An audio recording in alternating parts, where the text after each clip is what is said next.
Hello, welcome to Crypto Simulation Theory. None of what I have to say is financial advice, and I'm not your financial advisor, but I want to talk tonight to you about Bitcoin. Pictured here is a logarithmic regression chart for Bitcoin on the daily, and I've included this red line, which is the median line or mean line of logarithmic regression, one standard deviation all the way up to three standard deviations away from the mean to the upside and to the downside. And what you'll notice kind of zooming out at this chart is that Bitcoin tends to spend a lot of time hugging the mean. It's kind of like a fight for equilibrium. These are our December 2022 lows. This channel only goes out to about June of 2022 when we had a really, what I would consider our last really major drop. Now I know these are the FTX lows, but the magnitude of this drop just wasn't as extreme. And you can see that we've been riding this channel pretty much up and down, putting in a series of lower high or higher lows here in October of 2023 relative to the December 2022 macro lows for that 2021 cycle. And here's where we find ourselves today, which is we've gone all the way up to two standard deviations above the mean, which we haven't done that since August of 2022. We had a nice drop back down to almost the mean line, but when we bounce back up again. So the question is, things do look pretty bullish if you're just to take a look at this at face value. What should we expect next for Bitcoin? Here I've overlaid Bitcoin price and the log regression line with a Gaussian channel on the daily. So what the Gaussian channel does is it normalizes price from bullish to bearish. And you can see the green Gaussian channel corresponds to times where the Bitcoin price is generally trending up. Red Gaussian channel corresponds to when the price is heading down. So you can think of it as like a standard normal distribution visualized on a graph. So just because a Gaussian channel is green or red does not mean that price has to be going up or going down. You also want to pay attention to the mean line of the Gaussian channel. And that tells you a lot about what's been going on with price. This is a lagging indicator, which means that the Gaussian channel is reflecting what's happened in the past and is not necessarily predicting what's happening or what's going to happen in the future, although it can be used as a tool to make guesses about where price might go on larger time frames. Especially if I'm looking on the daily time frame, I can extrapolate out possibly to the 3-day and wait for confirmation on that, for instance. Just because a Gaussian goes green or red on a lower time frame doesn't mean it's going to change color on a higher time frame. The requirement to change color is a lot more significant on those higher time frames. So if you have the Gaussian channel going up in a concave up way, like over here, that indicates some very strong price momentum to the upside. When you have the Gaussian channel start to inflect, or the Gaussian channel widens, that indicates that price is getting a lot more variable. It's moving away to the upside or the downside much quicker, depending on which way it's fattening. If it fattens to the upside, you're going to be dealing with more upside volatility that's very sudden. If it flattens to the downside, you have downside volatility that's very sudden. So, but generally speaking, green Gaussian is a good sign and bullish, and the red Gaussian is bearish. Typically, you'll see a trend change happen in the middle of the Gaussian channel, like you can see over here with Bitcoin from September and August. We had some, downward movement. We tried to get back up in August, didn't happen, went back down, tried again in November of 2022, didn't happen, and then we carved out our bottom and just shot right through. Shortly thereafter, the daily Gaussian flipped green. And we didn't have very many times last year where the Gaussian was red. So why am I bringing this up? Well, if you look at where we are now, you'll see that the Gaussian channel is green, but notice that we have created a nice inflection here and it looks like we're kind of flattening out. This may suggest that the Gaussian is about to flip red on the daily, indicating that we may have a probable downtrend incoming. So why don't I flip over to a lower time frame, go to the 18-hour time frame, which is a day and a half time frame, and you can see the Gaussian channel has already flipped red on this lower time frame. So that reflects this sharp trend down to the, lo and behold, median line of the logarithmic regression channel, and then we had a nice bounce out, and right now we're kind of testing the midline of the red Gaussian channel. Now my guess is this gets rejected and we head back down. And let's go take a look at the 12-hour time frame to see kind of like what's happened on lower time frames. We're still holding support here, but the lower the time frame you go, the more you can start to see what is likely to happen and likely to creep in to the higher time frames. Now we're adding layers to this picture just like you would add layers to a cake, with the hope that we can start to see kind of where Bitcoin might go next. So if you look at these lines here, these are known as fibs or Fibonacci lines. I use a logarithmic scale on a logarithmic chart because it only makes sense to do that. You can see that when we bounced up here, I think this was like a wick that sold off to around 49K. We hit the +2 logarithmic regression line, but we're also really close to the 0.786 fib, which is at $50,000 roughly. And we got kind of rejected back down, and where do we bounce? None other than the 0.618 fib, which is just around 38.9. We'll just call it $39,000. We did go a little bit below that, but that's more or less where it is. And now we bounce back up again, almost halfway, not quite. I'd say about a third of the way between the 0.618 and the 0.786 fib. So you can't really tell a lot from the fib lines about where you're likely to go next, but it does at least give you some lines in the sand. Plus you've got the logarithmic regression lines. Notice that the -1 logarithmic regression line is almost perfectly meeting up with the 0.5 fib. And if you look to the past, you'll see that the correction that happened back in August and September of last year straddled this -1 standard deviation line, which is where we kind of overcame this 0.382 fib. And then before that, you can see we were straddling this the median line for a while. We went down to the -1 over here. We also sliced through it here. So there have been some touch points in that area. Wouldn't be surprising to see more in the future. But what we should also look at is what are some areas of volume support. You'll notice I don't have my volume bars turned on down here. But looking at static volume data is certainly important and interesting. But I have this tool called the VRVP, which is a visible range volume profile, and it's going to show us where we have some pretty strong areas of volume support. It's almost like a cheat code, but you can see that we have some solid volume support right here at these levels. And these levels range from, on the low end, around 26,600 to on the high end, I would say, we'll say roughly around 31K. So these are kind of your lines in the sand that should we get a correction where we would be looking for a pretty sizable bounce. And there's no reason to believe that we would have to have daily closes under here, but we certainly could hit this area. And if you kind of look at the shape that this graph is taking, it does look like we are starting to curve back around for preparation and heading down. And that's my base case for February and March, and I want to kind of explain to you why, because there are some people who think we're going to keep going up. I don't think so.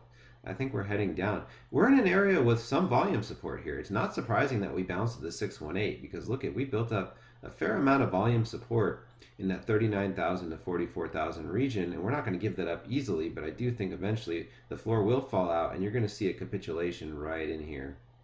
Okay, this is probably going to be our capitulation wick to test confirmation of the 0.5 fib. We might even wick below it down to here, and I think that's going to present a really excellent buying opportunity for people.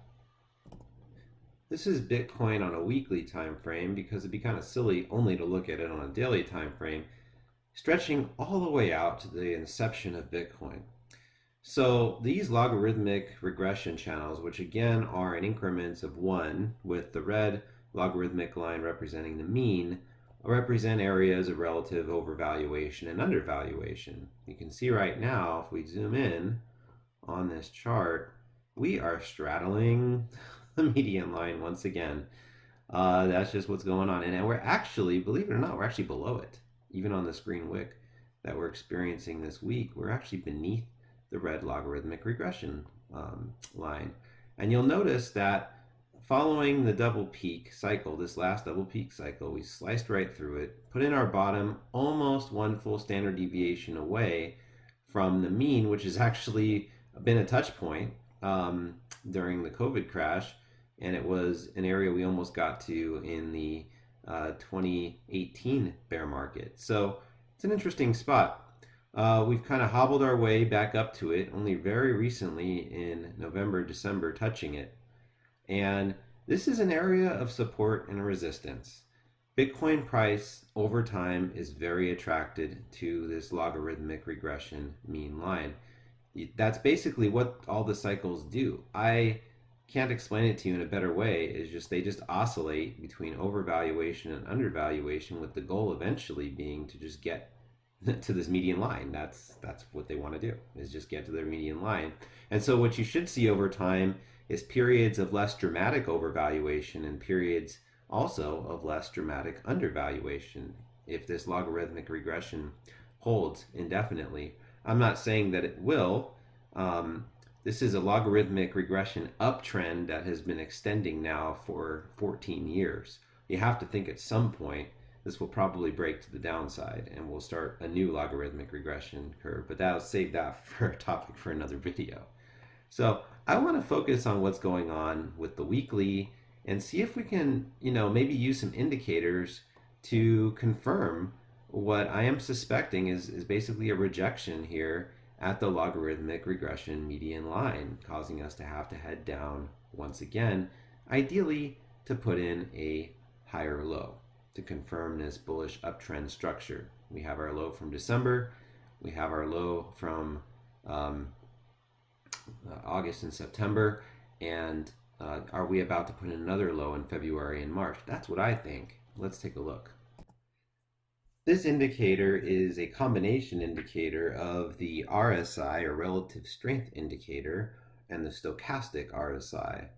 The RSI is in white, and the stochastic RSI averages are in blue and orange. I'm just going to talk about these individually.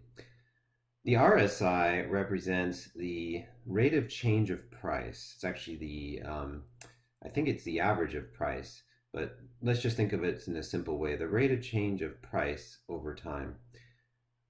The stochastic RSI is the rate of change of the rate of change of price over time. So how do you think about something like that? So you can think of the RSI as representing the slope of the price curve. Looking at this being the price curve, you think of the slope. Is it going up or is it going down? Very simple. The stochastic RSI is going to tell you if this is going up in a concave up sort of way, which would be a positive stochastic RSI, or if it's going up in a concave down sort of way, which would be kind of like, like this shape I'm making with the mouse, right? Concave up would be something like this shape in here. Concave down would be what you're seeing over here. Okay, so that's what stochastic and RSI and stochastic RSI tell you. For those of you who know calculus, it's the first and second derivative of price. So what we see is that this also tends to oscillate between periods of overvaluation and undervaluation, and we've spent the last few months in extreme overvaluation territory. We've gotten above this purple region. And when you get up into these extremes, the extremes down here, the extremes up here, you can spend quite a bit of time up there, but you tend to not spend too much time. Where does it want to go? It wants to go to equilibrium, which is 50. That's where it wants to go. So I suspect that this is making another trip down, and even though we have higher price action this week, I just don't see it lasting. Let's look at some more indicators. These are Bollinger Bands representing plus or minus 2 standard deviations from the mean. And you can see right now we are almost 2 standard deviations above the mean line of the Bollinger Band, which is heading up. But I suspect what's going to happen is what usually happens when you get into these overvaluation regions is you're going to go down for a little while. We saw it happen last year in August and September, and I think we're seeing it start to happen again. This is a moving average Ridman, and I've just gone with the standards of a 20-week, which is in yellow, a 50-week in blue, 100-week in white, and a 200-week in red. And you can see that we have spent the past year just trying to sort these out. We're still getting them sorted out. You can see that the 20 week looks great. We're actually heading up to where our price is located. The 50 week is just popped its head above the 100 week and the 200 week. The 100 week is still beneath the 200 week. So there's still some sorting out that needs to be done here. And I feel like this is telling me we're going to come back down. We're probably going to first make our first stop on the 20 week. And then I imagine we do, in fact, make it down, maybe if not all the way, to the 50 week. I don't think we'll see a daily close there, but I could see us wicking down there before we start to sort things out again and crab our way back up. So the moving averages don't look super clean right now. Generally what you want to see in a bull trend where it's nice and, clean bullish is you come out of this mess and you've got the 20 week, the 50 week, the 100 week and 200 week all running parallel to each other in an uptrend. And you can actually see this reflected in the Gaussian channel.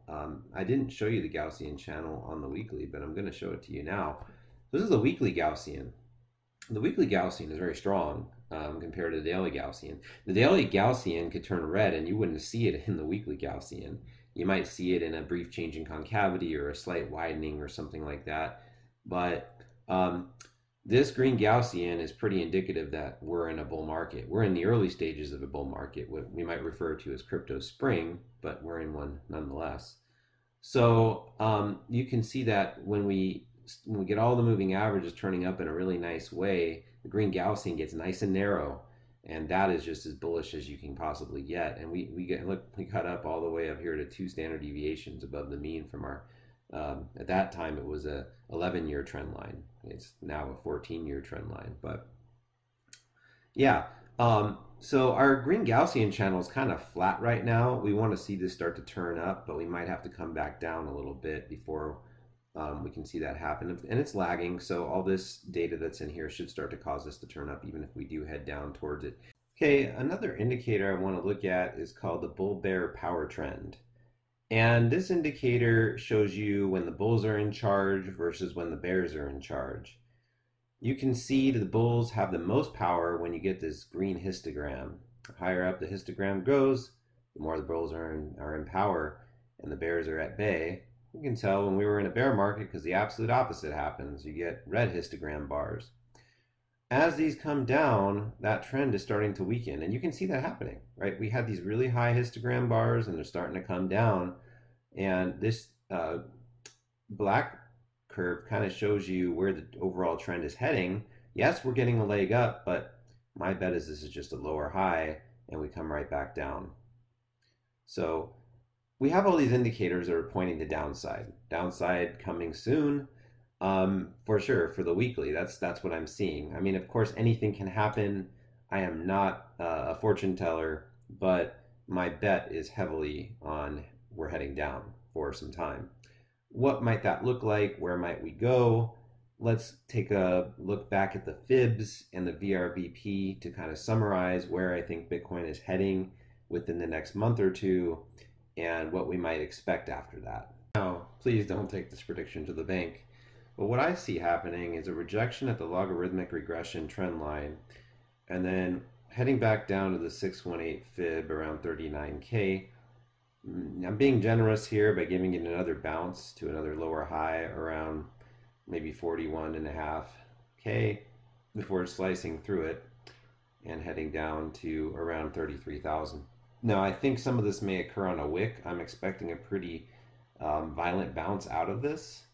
So something kind of V-shaped where the wick will be bought up very quickly. Anything below probably around 35K, honestly. There's just so many people waiting on the sidelines for that price. So I don't expect us to spend much time down there, and I think we're going to get a nice V-shaped bounce out. This is just a rough timeline before we're finally up to where we are now, and potentially building out a base to move a lot higher for our next leg of the bull cycle. So there you go. That's my prediction for Bitcoin price action in the next 1 to 2 months or so. If you like the content, be sure to like, subscribe to the channel, and hit that notification button so you can be alerted the next time I drop a video. Let me know in the comments if you disagree with me or if you feel like Bitcoin might be heading on a different path. I think the best way to do technical analysis is not in isolation, but in discussion with others. I appreciate you coming to my video today, and I look forward to seeing you next time.